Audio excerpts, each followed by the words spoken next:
Hello friends,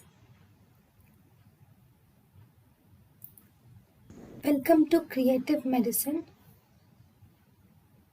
In this lecture, we will learn about Stirpentol. Stirpentol actually has a barbiturate-like action. This stirpentol is used in refractory generalized tonic-clonic seizures in patients with severe myoclonic epilepsy of infancy. In patients with severe myoclonic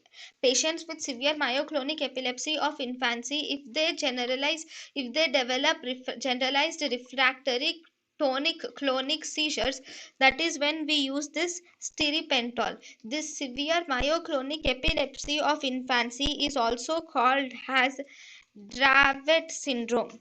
This is DD. Dravet syndrome.